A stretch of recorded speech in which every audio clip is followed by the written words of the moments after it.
Monsieur, dames, bonsoir et bienvenue à cette grande édition d'information de ce jeudi sur la télévision Labari. Affiliation à la Confédération nigérienne du travail CNT par l'Union générale des enseignants du Niger, UGEN. Cette cérémonie s'est tenue ce matin au siège de la CNT en présence des membres de l'UGEN, des membres du bureau de la CNT et des délégués des structures syndicales affiliées à la Confédération. Le compte rendu avec Ismaël Moumouni et Sadou Toumi. Quelques jours après avoir enregistré l'affiliation d'un syndicat des impôts, ce fut le tour des enseignants à travers l'Union générale des enseignants du Niger, UGEN, d'être accueillis avec honneur par la Confédération nigérienne du travail, CNT. L'UGEN a quitté la CGSL Niger pour la CNT après une concertation avec l'ensemble de leurs militants et cela conformément au texte de leur syndicat. C'est donc après 3 mois de réflexion et d'analyse que l'UGEN, après concertation avec les coordinations régionales, a choisi d'appartenir à la grande famille syndicale, la CNT. Vous conviendrez donc avec nous que ce choix n'est nullement un fait de hasard, mais un choix minutieux, fondé sur des valeurs syndicales certaines, telles que l'unité des syndicats affiliés autour des idéaux de la CNT, la place importante qu'occupe votre centrale syndicale dans les concerts des centrales syndicales nigériennes et au sein du mouvement syndical nigérien de manière générale. Mais aussi et surtout, le ferme engagement de la CNT et de son leadership, El Haj Halidou Mankaila, à soutenir et à défendre ces syndicats affiliés. Je puis rassurer les CNT et au-delà tous les syndicats affiliés à cette centrale syndicale qui est notre organisation, l'Union générale des enseignants du Niger, UGEN, ne rejoint pas cette famille syndicale dans le seul but d'accroître le nombre de syndicats, mais d'apporter sa modeste contribution au rayonnement de la CNT et au-delà du mouvement syndical nigérien. En accueillant ce syndicat du secteur de l'éducation, le secrétaire général de la CNT se réjouit de cette affiliation qui vient ainsi accroître le nombre d'organisations syndicales au sein de la centrale. Sont nombreuses de ces organisations auxquelles la CNT est affiliée et qui, chaque année, nous demandent de donner les effectifs réactualisés de notre organisation. Je pense que pour 2025, après le syndicat autonome des agents du Trésor, après les agents de la Nigélec, après le SNAI qui nous a rejoint la semaine passée, vous venez d'arriver également en tant qu'UGEN avec toute votre armada. Je pense que c'est une prouesse pour la Confédération nigérienne du travail. Votre arrivée à la CNT, vous l'avez motivée à travers vos statuts et règlements intérieurs qui vous donnent la liberté d'association, mais également la liberté de vous affilier ou de désaffiliation. Vous avez choisi d'être à la CNT, nous l'avons dit tout à l'heure, vous revenez à la maison et nous vous accueillons à bras ouverts. Vous allez continuer à travailler de concert avec les autres syndicats du secteur de l'éducation affiliés à la CNT dans le cadre de la promotion et de la défense des intérêts des enseignants que vous défendez. Au niveau de la CNT, nous défendons l'ensemble des travailleurs nigériens, mais nous comptons beaucoup sur l'ensemble des affiliés pour que le droit des travailleurs, où qu'ils se trouvent, qu'ils puissent être respectés. Pour officialiser leur affiliation de manière solennelle, l'UGEN a remis leurs documents à la CNT. Cette dernière a également offert des pagnes à l'effigie de la centrale en guise de bienvenue. Toutes nos félicitations, Des réformes juridiques sont en cours concernant la tarification des loyers, les relations entre bailleurs et locataires et la copropriété afin d'améliorer la gestion du foncier au bénéfice de la population, selon le ministre de l'Urbanisme et de l'Habitat, colonel Abdelkadri. Une initiative qui n'a pas laissé indifférents les citoyens. Vraiment une très bonne chose. Nous l'attendons avant maintenant. Nous avons pensé que ça allait avoir lieu pendant le régime dit civil, parce que un civil pouvait avoir un peu plus pitié de son frère civil, mais malheureusement ça n'a pas été le cas. C'est très bien que ça arrive dans un régime d'exception, parce que s'il y a un régime qui peut essayer de réguler un peu les prix des locations, c'est bel et bien un régime militaire qui peut imposer certains comportements. C'est vraiment une décision qui soulagerait les populations et nous estimons qu'elle est salutaire et qu'elle est la bienvenue. Vraiment nous les encourageons vivement. Nous ne pouvons que souhaiter bonne mission au ministre de l'Urbanisme, ce qui n'est pas une chose aisée, on le sait très bien, mais quand même on se dit que c'est un grand chantier et que avec un peu plus de motivation, il peut aller au bout de sa mission. Nous souhaitons juste que ça se fasse dans une impartialité totale et que ça se fasse en toute objectivité. C'est une décision qui va soulager la population dans leur ensemble, parce que vous n'êtes pas sans savoir comment les loyers sont extrêmement chers dans la ville de Niamey et dans d'autres villes du Niger. Vraiment, c'est une initiative très à saluer. Ça va soulager les populations si cela arrive à avoir lieu, Inch'Allah. Nous appelons les autorités à mettre en œuvre pour que ça soit une réalité, parce que les gens souffrent trop, tellement la vie est tellement chère aujourd'hui. Donc les gens n'arrivent même pas à rejoindre les deux bouts en même temps, compte tenu de la cherté des loyers. Donc le ministre doit tout faire pour appliquer cette décision. Et moi je peux le dire, la nouvelle réforme concernant l'amélioration, c'est-à-dire du prix du loyer, c'est une réforme qui vient à point nommé. Parce qu'il faut le dire, ça améliore au moins les conditions de vie des pauvres jeunes et des pauvres Nigériens, disons. Parce qu'aujourd'hui, le prix du loyer, il faut le dire, les gens sont en train de le fixer, c'est-à-dire, à leur bon vouloir, le prix du loyer. Aujourd'hui, si on dit qu'il y a une réforme qui régit tout ça là, moi je pense que ça va au moins c'est-à-dire améliorer les conditions de vie des pauvres Nigériens. Aujourd'hui, le contrat de bail entre le locateur et le bailleur, s'il n'y a pas de règles qui régissent tout ça là, moi je pense que les gens feront n'importe quoi. Mais si on dit que voilà, le gouvernement a créé les conditions de fixer, c'est-à-dire les prix, voilà, si vous avez une telle, la maison est de telle qualité, voilà le prix que le gouvernement fixe. Si on dit peut-être une chambre salon, voilà le prix fixé, et voilà, dans tel endroit, dans tel quartier, voilà le prix fixé. Nous pensons que ça va au moins éviter les problèmes entre bailleurs et locataires. C'est vrai, souvent c'est l'élaboration des textes qui cause problème, souvent c'est l'application.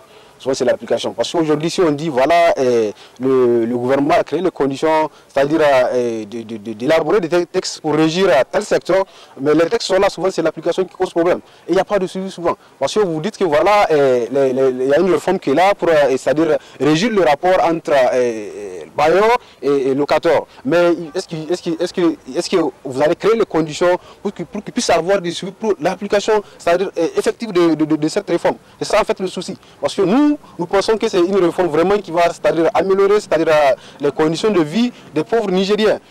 Parce qu'aujourd'hui, il faut le dire, s'il y a un truc aujourd'hui vraiment qui crée des soucis aux populations aujourd'hui, surtout quand vous êtes pauvre, c'est l'allocation.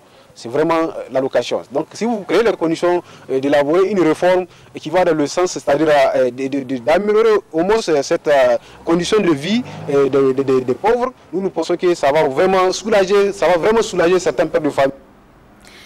La capitale Niamey enregistre de plus en plus une quantité importante de pluie.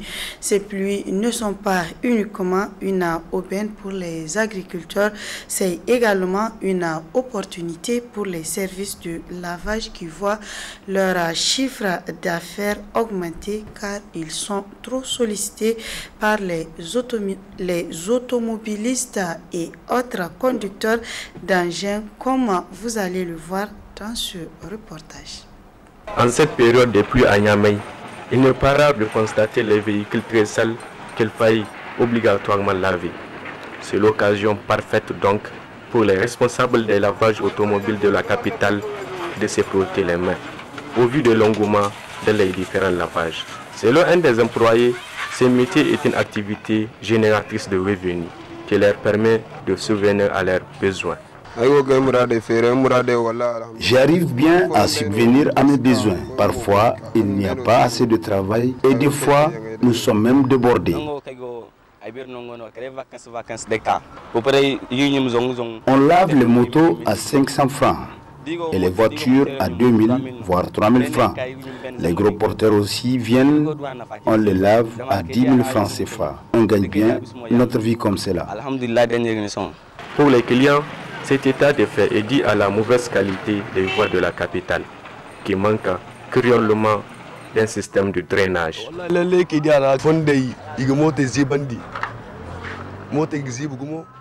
Les routes sont à la base de la saleté des voitures. Les voies sont dégradées parce qu'elles n'ont pas de caniveaux. Il y a de l'eau sale sur les routes, donc forcément les voitures aussi vont être sales.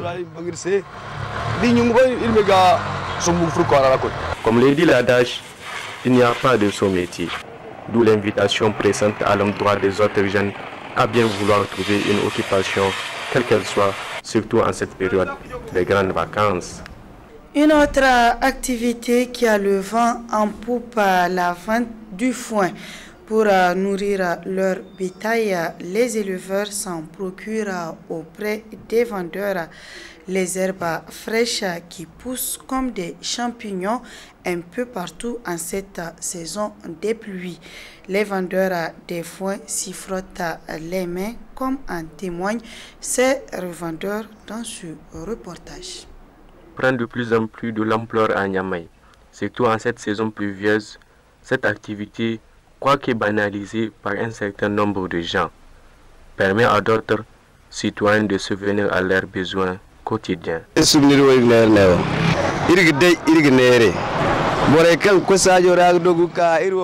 On vend du foin et on achète, car certains partent en forêt pour enlever et viennent nous vendre ça en gros. On arrive à gagner dans ces commerces, parce que souvent on achète les gros sacs à 5 000 et on revend aussi en gros et en détail. Nous arrivons à nous en sortir avec un bénéfice de 1500, 2000 voire même 2500 francs. Dieu merci, j'arrive à subvenir à mes besoins.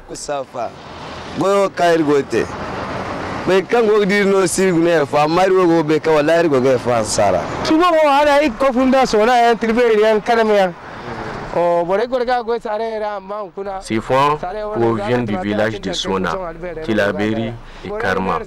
Les gens ont l'habitude d'enlever ça dans le cimetière. On revend en gros et en détail. Selon les vendeurs, l'utilité de ces commerces n'est plus à démontrer, car toutes les catégories d'animaux en consomment ces foins. Ce foin est consommé par des animaux tels que les moutons, les chèvres, les vaches et les chameaux. Comme le dit un adage, il n'y a pas de sot métier. Alors, toute la jeunesse est plus que jamais interpellée pour travailler. Car dans ce monde contemporain, seul le travail paie et permet à l'homme de gagner sa vie dans la dignité.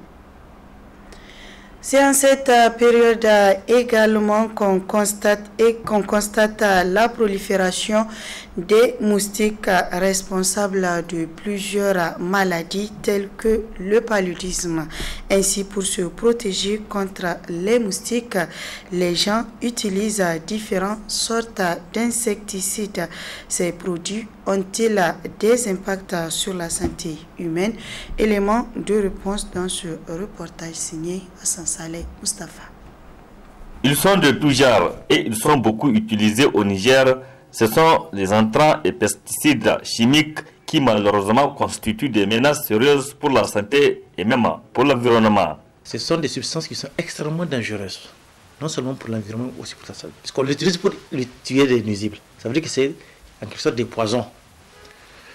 Et de plus en plus, on constate que les agriculteurs utilisent ces pesticides-là venus de n'importe où, et principalement de nos pays voisins. Nous avons des frontières qui sont poreuses malgré le contrôle, mais les populations, à cause du prix, préfèrent aller acheter ces produits-là ailleurs, ou des produits-là qui sont importés. Ils sont importés des pays frontaliers sous plusieurs formes. Vous allez les voir dans des emballages parfois qu'on n'arrive pas à identifier, ou avec des notices illisibles. Ce qui montre qu'on les fait entrer de façon frauduleuse. Ils sont très dangereux parce qu'ils sont rémanents. Ils sont rémanents parce qu'ils vivent longtemps dans l'organisme sans être détruits. Ils restent longtemps dans l'environnement sans être détruits. Ce qui veut dire que leur effet vient à petit feu, comme on le dit, pour détruire l'organisme, pour détruire l'environnement. L'environnementaliste Malam Seydou Senoussi alerte les utilisateurs de ces pesticides sur les dangers liés à leur utilisation. Les pesticides, on peut les inhaler, on peut les prendre dans des produits. Quand ça rentre dans l'organisme, ça détruit certains organes vitaux. Parce que ça rentre dans le corps humain. Et quand ça devient le corps humain, ça c'est dans le sang, soit dans certains organes comme le poumon ou autre, et ça peut les détruire. Mais comme ce n'est pas quelque chose qui agit immédiatement, ça prend du temps, les gens ne le constatent pas. On peut avoir des maladies de la peau cutanées. Parfois, vous allez voir, après une utilisation de ces pesticides, les gens se grattent le corps sans savoir pourquoi. Ce sont les effets de ces pesticides sur la peau. Ça peut détruire donc les cellules de la peau. Est-ce que vous voyez? Ça peut entraîner la mort, que ce soit si c'est en grande quantité, immédiatement ou après des années. À défaut de loi réglementant le commerce et l'utilisation de ces produits chimiques très dangereux pour la santé et pour l'environnement, le président de l'association Vie et Développement, Kowa Mourna, propose ces alternatives. Il faut réglementer parce qu'il faut interdire l'importation de ces pesticides-là. Mais aussi aujourd'hui, nous avons des solutions plus pratiques. Le bio, qui est facile, qui est accessible, avec des produits locaux. Le piment, il est utilisé comme pesticide. La cendre, c'est utilisé comme pesticide. Il y a plusieurs produits qu'on utilise aujourd'hui pour faire des pesticides et puis lutter efficacement contre ces nuisibles. C'est pour ça que dans notre cas, nous conseillons et nous sensibilisons les paysans à utiliser ces pesticides, qu'ils peuvent produire eux-mêmes et à moindre coût. Ce qui fait qu'aujourd'hui, on peut facilement remplacer ces pesticides-là par des bio. Le Nîmes, que tout le monde connaît, qui est partout chez nous, particulièrement au Niger. Avec le Nîmes, on peut produire un insecticide qui est très efficace et qui n'est pas nuisible pour la santé. De plus en plus, on constate au Niger une multitude de ces produits chimiques abordables à de bons prix, mais dont les conséquences sont énormes sur la santé et sur l'environnement. D'où la nécessité d'avoir un œil regardant sur l'utilisation de ces pesticides au Niger. Voilà, c'est la fin de cette édition. Monsieur Dama, merci à vous de l'avoir suivi et restez en compagnie des programmes de la télévision Labari.